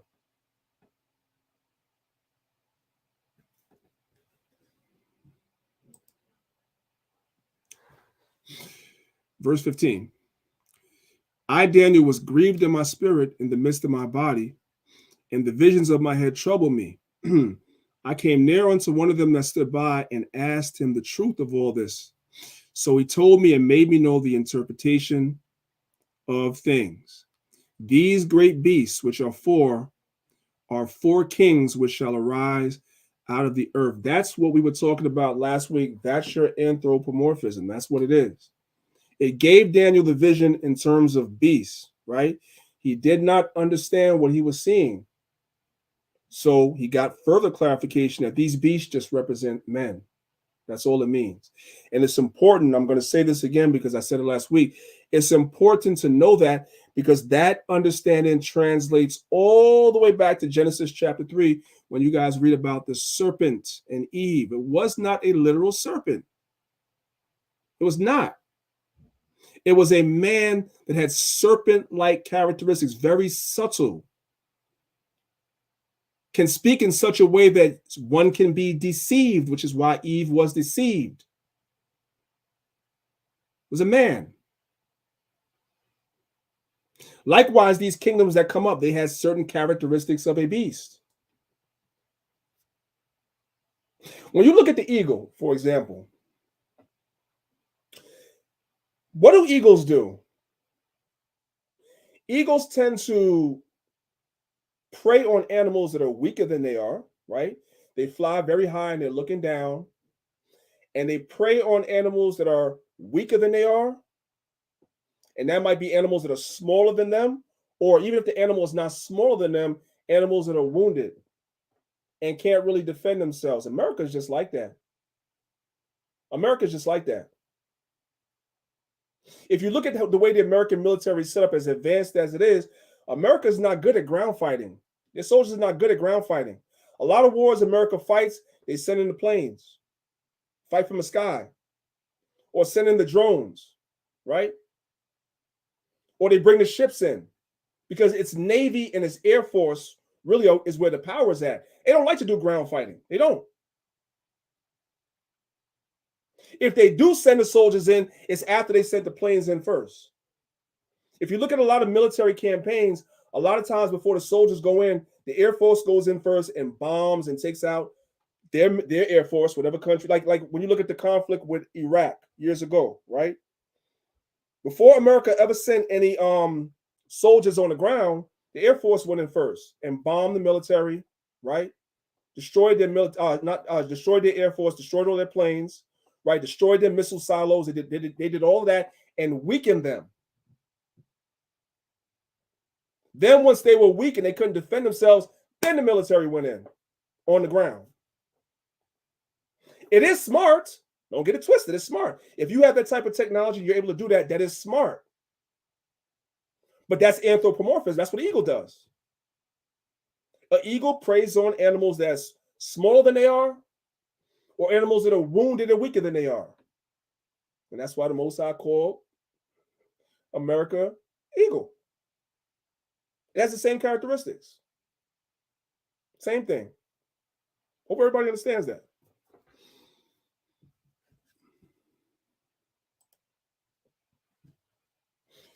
Daniel chapter 7, verse 18. It says, but the saints of the Most High shall take the kingdom and possess the kingdom forever, even forever and ever, when after the fourth beast, which was the ancient Roman Empire, but America has become the modern Roman Empire. But the saints of the Most High shall take the kingdom and possess the kingdom forever, even forever and ever. So why did we go through all the stuff we went through? Because as I said before, we're going down the timeline of prophecy to see where we are. And we're seeing that we are in the revived Roman Empire again. And this revived Roman Empire, just like the ancient Roman Empire, is falling internally. It's imploding internally. We all can see it. So we know that we're close. And there's no other kingdoms after the fourth beast. None. So we know that we're near to the kingdom. Now, whether near means a year, 5 years, 10 years, that much we don't know. But we know that after this kingdom, there will be no other kingdoms, and we can see this kingdom slipping in front of our eyes. We can see the Most High forming the government of Israel right in front of our eyes, right? Real quick, let's go to the book of Daniel. Let's come over here real quick. Let's go down to Daniel chapter 2, verse 44, real quick. Let's just open this up. It says, and in the days of these kings shall the God of heaven set up a kingdom. That's what we're seeing. This modern Roman Empire, this fourth beast, is still in power. They're still ruling. They haven't fallen completely, but they're definitely slipping. Their currency is slipping. The moral fiber of this country is slipping. Nobody respects America anymore, right? It's completely destroyed. The family structure is destroyed. The infrastructure is destroyed. The school system is destroyed, right? And in the midst of all of this, before this kingdom completely falls, the Most High has already done what? He began to set up his kingdom, which is who? Us, Israel. The kingdom is a people. We're the people of the kingdom. The kingdom is within us. And we begin to gather ourselves together. We begin to acknowledge our offense with the law, statutes, and commandments, begin to start keeping the law, statutes, and commandments again. We stop celebrating Christmas, Easter, stopped eating pork, teaching our children righteousness, loving our brother, loving our sister, not hating each other, right? Trying to set up businesses for ourselves, institutions for ourselves where we could teach our children. We're trying to do all these things in the midst of this beast still being around. That's what the prophecy says. That's what was going to happen. And that's exactly what's happening. So that's how we know that we're close. Because we're seeing it. The Most High wouldn't be bringing Israel together, restoring the princes, stirring up the teachers and the prophets if the kingdom wasn't close. You would not have this great awakening with all these celebrities and this one and that one coming out if the kingdom wasn't close.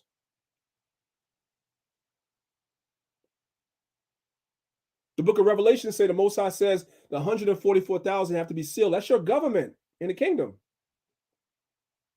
We don't know who is part of that number, but we see a hell of a lot of Israelites waking up. Some of these brothers that you brothers and sisters are seeing, some of these brothers is your government, your future government, whether you acknowledge it or not. These are your future leaders, whether you acknowledge it or not.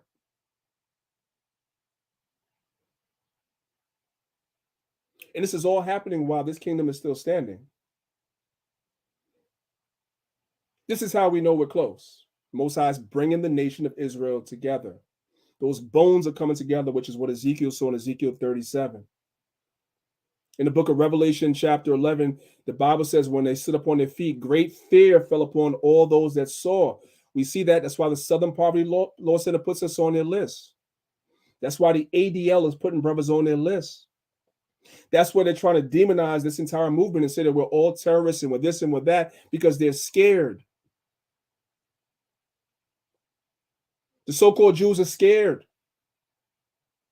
We're saying that they're not the Jews, and a lot of them know that in the spirit. They're scared. All this is happening because we're very close to the end. We don't have the date, but we know we're close. Why? Because of what we see. That's the point. That's why we did this whole exercise the last 2 weeks to see where we are. And now that we stand back and we have the benefit of retrospect, being able to look back and see history and where we stand right now, a lot has passed already. There's still a lot of things to come, but a lot has passed. We're very close. That's what we know. And that's the way that we should teach it. Not giving dates, right? Let's get back to Daniel chapter 7.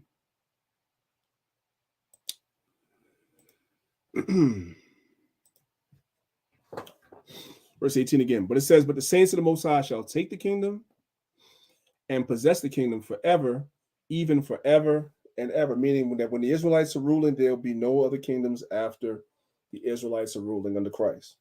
That's the last 4 beasts. When the 4th beast falls, the kingdom comes and we'll be reigning with Christ, right? Who are the saints? When you read Psalm chapter 55, Psalm chapter 50, verse 5, it's those that made a covenant of sacrifice with the Most High. That happened in Exodus 24. When the sacrifice was made and we entered into that first covenant with Moses and said that everything that was written in the book of the law, we would do. We're those people. That was the Israelites. When you read Psalms 148 and 14, it says, he also exalted the horn of his people, the praise of all his saints, even of the children of Israel. So the saints are the Israelites.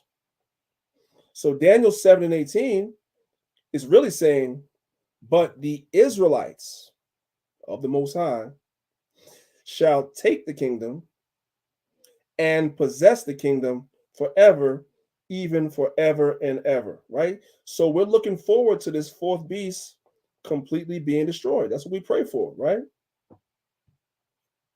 You say that in the Lord's Prayer, whether you realize it or not. When you tell the Most High his kingdom come on earth, you're basically saying that you want this to happen. You want that 4th beast to be destroyed. Because in order for the Most High's kingdom to come, the 4th beast has to be destroyed.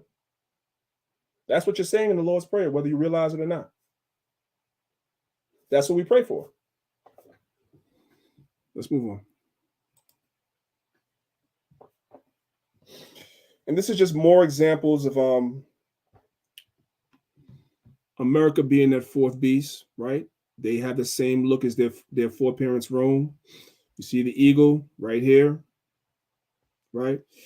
And you see the eagle right here behind Sleepy Creepy Joe. Same thing, right? Same thing. Daniel 7:19.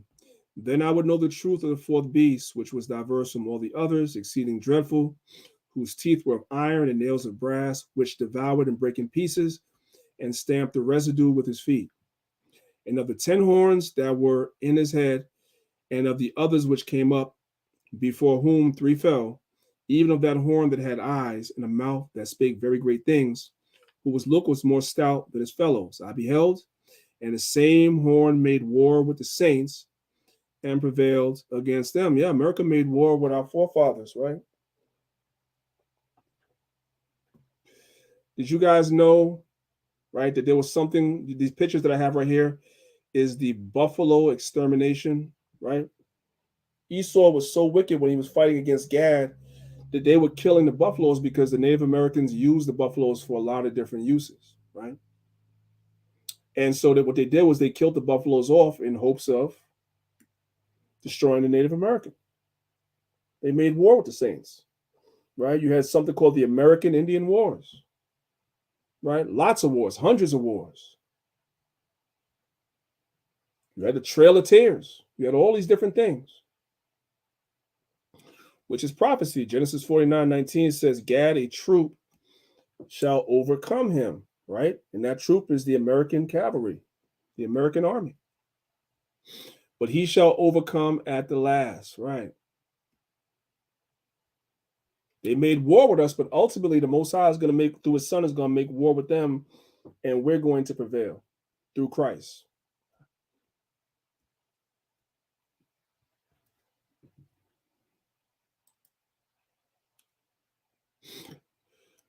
Verse 22, until the Ancient of Days came, and judgment was given to the saints of the Most High, and the time came that the saints possessed the kingdom. Right, judgment is going to be given to us. This is the book of 1 Corinthians chapter 6, verse 1. Dare any of you, having a matter against another, go to law before the unjust and not before the saints? Do ye not know that the saints shall judge the world? So when Gad is going to overcome at the last, the same judgment that the Most High meted out on them through Esau, guess what? The Most High is going to allow Gad to judge Esau as well. They're going to get their revenge. That's right. They're going to get their revenge. Judgment is going to be given to the saints. When you read the book of Revelation, Christ said, to him that overcometh, I will give him power over the nations. That's what he said. We have to overcome. We have to endure this truth till the end and overcome the world, right? In order to receive this. But that's the prophecy. That's what we're waiting for.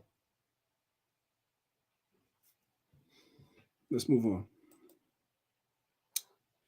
This is the book of Daniel, chapter 7, verse 23. Thus he said, the fourth beast shall be the fourth kingdom upon the earth, which shall be diverse from all kingdoms, and shall devour the whole earth, and shall tread it down and break it into pieces. This is important, brothers and sisters. This is important. Pay attention. Pay attention. The fourth beast is the Roman Empire, right? We know that. Look at the map that I have on the screen. What do you guys see? That's the greatest extent of the Roman Empire in ancient times, was at 117 AD. That's the greatest extent of the Roman Empire. The ancient Roman Empire ruled over what was called loosely the known world, right? That's the term that they use, the known world. That's what they ruled over.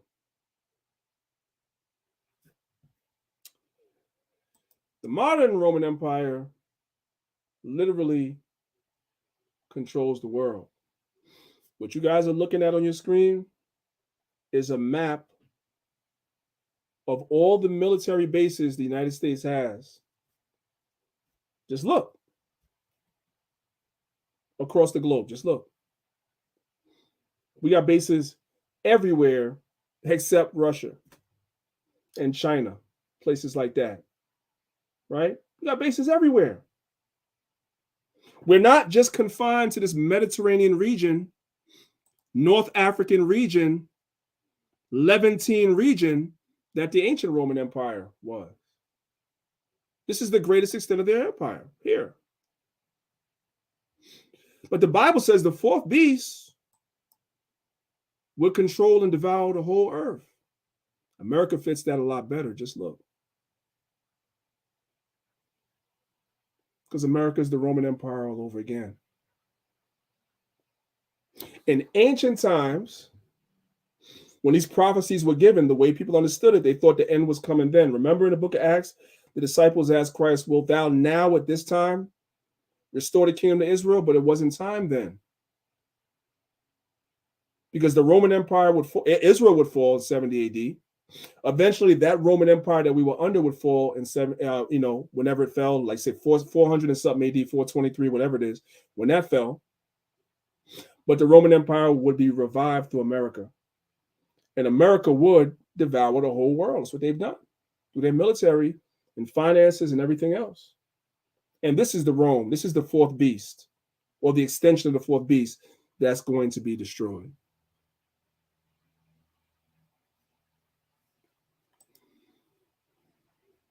This is the book of Daniel, chapter 7, verse 25. And he shall speak great words against the Most High. Yeah, America speaks great words. They say God don't exist. And the ones that do say God exists, they say God is a white man. And he shall speak great words against the Most High, and shall wear out the saints of the Most High. They wore us out in slavery. And still are wearing us out today. To the point where we're fighting against each other. Now the dividing line is so bad that now Black people you have like 3 or 4 camps. Let's run them down. You have the conscious community that's about what they call themselves Pan-Africanism, right? They for Black people everywhere, right? Then you have another camp, you know what I'm saying, that's being headed by the Tariq Nasheeds of the world. They call themselves foundational Black Americans. They don't mess with nobody Black but Americans. Then you have a third camp that's saying, no, we ain't none of that. We've always been here in America. I'm saying the Dane Callaways of the world. And then you have us. We've been worn out. We've been taught so many lies in the society that our people don't know what to believe anymore. They don't know what to believe. And even when the truth is so plainly and evidently shown to them, some of our people, the Most High has their mind set where they're never going to get it. And so because they can't get what it is we're showing, they're overcompensating and they're winding up fighting against each other, right? Tariq Nasheed and Dane Calloway, they don't like each other. The conscious community don't like either one. I was just talking to Brother Sarnetta this week, and they have a whole campaign they're getting ready to do against the ones of our people that say that they're native. They call themselves Aboriginals. They've been going to war with the Israelites for the last couple of years, but they want to go to the war with the Aboriginals now. Right? Because our nationality, our culture, everything was beat out of us during slavery, and we're trying to regain it. And unfortunately, some of our people, their eyes have been closed, so they wind up in lies. You know, you end up in a Kemetic shrine believing that you're an Egyptian or some crazy, whatever. Yeah, we've been worn out, man. And of course, there's a fifth camp of our people that don't give a damn about nothing. They just want to be Christians or whatever. They don't give a damn about nothing. You know what I'm saying?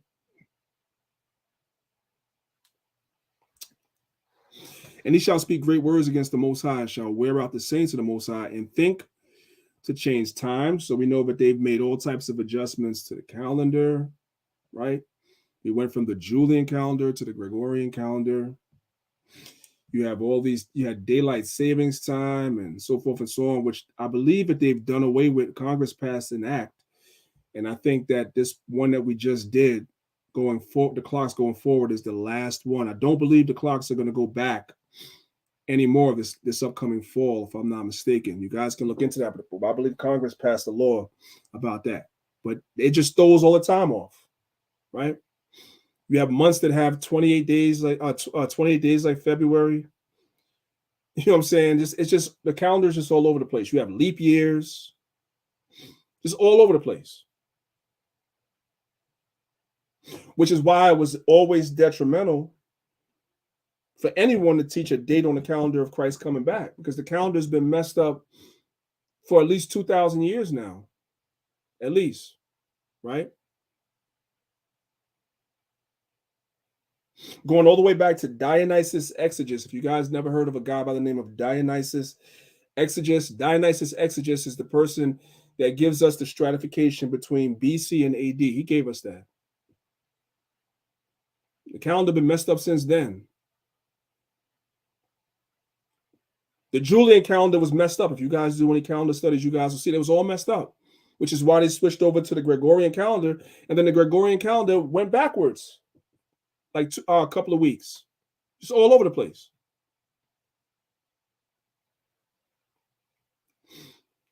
And think to change times and laws. And they shall be given into his hand. Right, we were given into his hands for breaking God's laws until a time and times and dividing of times, which adds up to about 350 years of us being in this country, before we finally really started finding out who we were in masses and starting to wake up. This is the day that they ruled. This is the day that they hated. They never wanted to see this day come. Like I told you last week, we were having a conversation on Clubhouse, and they have a new term that they use against us. They call us intellectual terrorists. You got to really let that sink into your psyche for a minute. They call us an intellectual terrorist because you're not picking up weapons. You're not speaking violence or trying to harm anybody. All you're doing is you're just reading. You read and you teach. Your primary source that you use, of course, is the Bible. But then we've been doing some research, and we research and read writings from everybody. And the more that we research and read, we start finding out, man, you know, when we were in slavery, right, and many of us couldn't read, you guys were writing books in the 17 and 1800s among yourselves. And you guys were saying that we're the Jews in your books. And you guys were saying that you're Edomites in your books. And you guys were saying that the people in Israel today are Khazars in your books.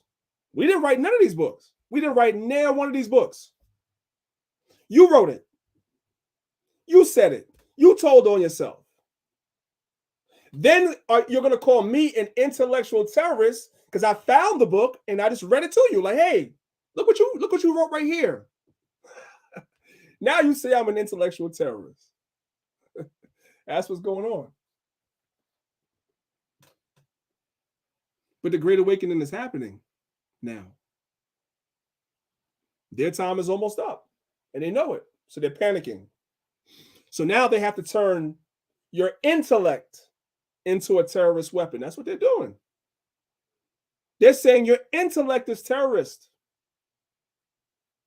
You're holding that Bible, that's terrorist. You read from the 13th tribe where Arthur Kosa says we're Khazars, that's terrorist. I don't know how far that's going to go, but I know that they've been saying that on Clubhouse. That's a phrase that they've been using. Let's see what happens with that. Let's continue. And of course, you have the genocide of the Taino Indians, right? From 1492 to 1518, where a lot of the Indians were wiped out by the Spaniards. And then you go down to the Caribbean today, you see statues for Columbus and a lot of other Spaniards all throughout those islands. And our people down there will kill you for those Spaniards. They would. They got that Stockholm syndrome. They love those Spaniards and hate you. That's a part of us being worn out. That we have so much hate, self-hatred for ourselves.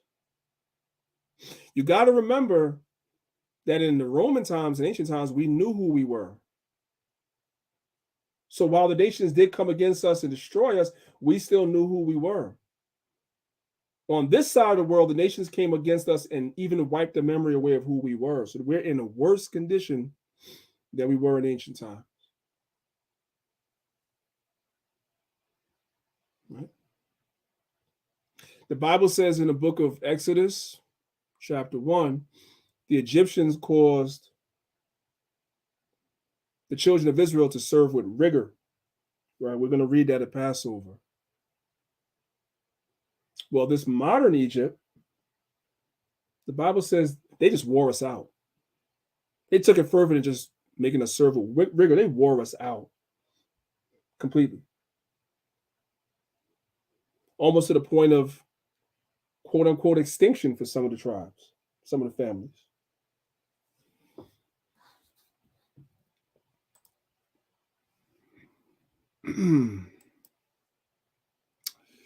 Verse 26. But the judgment shall sit, and they shall take away his dominion to consume and destroy it unto the end.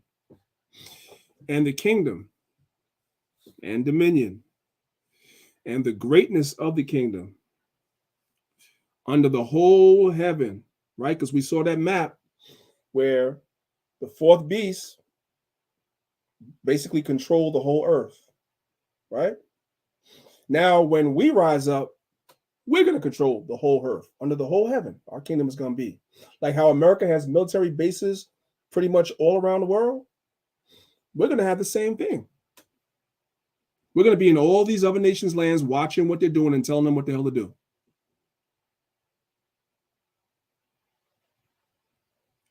And the kingdom and dominion and the greatness of the kingdom under the whole heaven shall be given to the people of the saints of the Most High, which we proved is Israel, whose kingdom is an everlasting kingdom, and all dominions shall serve and obey him. This everlasting kingdom is the same everlasting life that Christ spoke about in John 3:16. You have to believe on Christ. You won't perish, you won't be destroyed, but you'll be given everlasting life, that everlasting kingdom. You're going to be able to partake in that. That's what Christ was talking about. And the only way for the Israelites to receive this, the Most High had to send his son, because we were in violation of that first covenant. And the kingdom of Israel, the Most High said they weren't even his people anymore. And he was not going to be their God anymore. But the promises to Abraham, Isaac, and Jacob was for all 12 tribes. So how do you reconcile that? You send your son, and your son offers himself and mediates and brokers a new revised deal, a renewed covenant, better promises through his sacrifice. That's how we get it. And as a result, now we can partake in this. We can have that dominion and that rulership and that greatness. Verse 28. Hitherto is the end of the matter. What does that mean? Meaning after the fourth beast falls, that's it. The kingdom is here. That's it. Well, the kingdom is not here yet. So that means that the fourth beast is still around, which is America, the revised Roman Empire, an extension of the Roman Empire. It's here.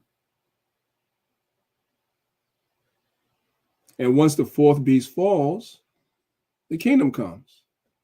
Then we saw that our brother Ezra said Esau is the end of the world. So if the Roman Empire is the fourth beast and the fourth beast is the last beast and Esau is the end of the world, then it all makes sense. Verse 28. And hitherto is the end of the matter. As for me, Daniel, my cognitions troubled me. My cognitions much troubled me. My countenance changed in me, but I kept the matter in my heart. So when Daniel saw this vision, it was very troubling what he was seeing, right? He was literally seeing a lot of different things that were very troubling, right? And even us today, as we read some of these things that are aforementioned to happen, they're troubling, right? We have to keep these things in mind. But we also know what we were commanded to do, which is keep the commandments, right? and peradventure, if it be the Most High's will, we can be delivered from the said troubles that are going to come on this earth. So with that being said, brothers and sisters, I just want to make sure, as always, you guys know how I do. I want to make sure that everything that I went over was understandable. So if everything was understandable, I want you guys to put 1 in the chat. Let me know everything was understandable. All right. While you guys are doing that, I just want to remind everyone that the time for Passover is fast approaching, for us at least. Okay. Our Passover is April the 3rd. You guys can see the email scrolling at the bottom of the screen. All right. I've checked the email. I've responded to everyone. I'm sure I probably got a few emails this week that I did not get to yet. So I'm going to get to them right now after I end this class. I'm going to get to them right now and respond to everyone. Okay. Please check your email for my response. It's very important. I need to know that you're coming to be sure that we have enough provisions for everyone that's going to attend. Okay, we have to make sure. Unfortunately, these days, when you go to the supermarket, you guys know I'm not lying. Food is very expensive, and lamb, forget about it. You know what I'm saying? So we definitely will need your help if you're coming to, give us a small donation so that way we can make sure that there's provisions enough for you, your family, and everyone. More details will be given when you email me. Okay, so that's pretty much it, brothers and sisters. I'm going to come back next week. I'm going to give you guys a sneak peek for those of y'all that hung around. I'm going to give you guys a sneak peek before I get out of here. Next week, unless something else comes up, we're going to tackle the notion, because they're trying to, stifle the awakening. Was Deuteronomy chapter 28 fulfilled in 70 AD? Some of you brothers and sisters may have heard that. Some of you guys may have never heard that. But there is a doctrine that's circulating, and it's really being pushed by the small hats, but you got black people that's pushing it too, especially the conscious community. They say Deuteronomy chapter 28, verse 68, was fulfilled in 70 AD. And that the Jews went to Egypt in ships, and that was already fulfilled. So you guys are not those people. That's what they're teaching. So the question I ask those of y'all that are still listening is, if that's brought to your attention, how do you defend that? How do you argue that down? How? Well, unless something else more pressing comes up, I'm going to show you how next Saturday, Most High's will. So make sure you guys are in the house 10 a.m. Eastern Standard Time every Saturday on the same YouTube channel. Okay. It's going to be a lot to cover next week, so try to be on time. All right. And with that being said, if there's nothing else, Zakaria, make sure that you put the God First Gang, make sure that you put the God First Gang room at the top of the clubhouse. If you're hearing me, please make sure you do that. And brothers and sisters, I will see you guys next Saturday, 10 a.m. Eastern Standard Time. It's your brother, Priest Daniel, representing Lines of Israel, Maccabees TV. If you're watching and you have not hit the like button, not shared the video, repent and believe the gospel. You heard?